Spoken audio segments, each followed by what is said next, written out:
Good morning guys, মই আজি এটা বিশেষ ভিডিঅ'লৈ আগমন জনাইছোঁ। এয়া মই কেইটামান দিন আগতে শাহু শহুৰলৈ দুটামান ভিডিঅ' বনাইছিলোঁ।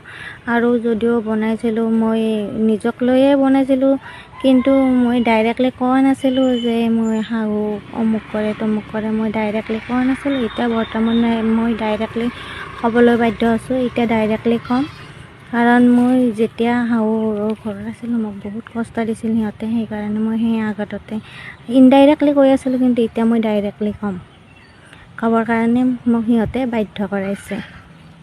তো মই যেতিয়া তাত আছিলোঁ সিহঁতে মোক পাইপত গা ধুব নেদে, পাইপত বাচন ধুব নেদে।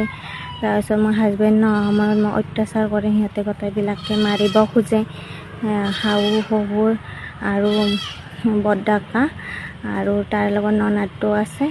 আৰু মই এইখিনি কথা প্ৰকাশ নকৰোঁ বুলিয়ে ভাবি আছিলোঁ, কাৰণ মোৰ হাজবেণ্ডৰ আগত কিবা কিবি লগাইছে আৰু আহি মোৰ লগত লাগি আছে। এতিয়া বৰ্তমান মই আগতে শাহুৰৰ ঘৰত আছিলোঁ, এতিয়া বৰ্তমান শাহুৰৰ ঘৰত নাই।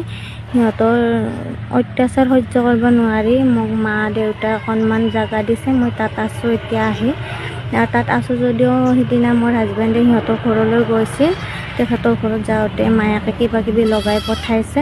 এতিয়া তাৰমানে শান্তি নাই আৰু জীৱনটোত সিহঁতৰ কাৰণে।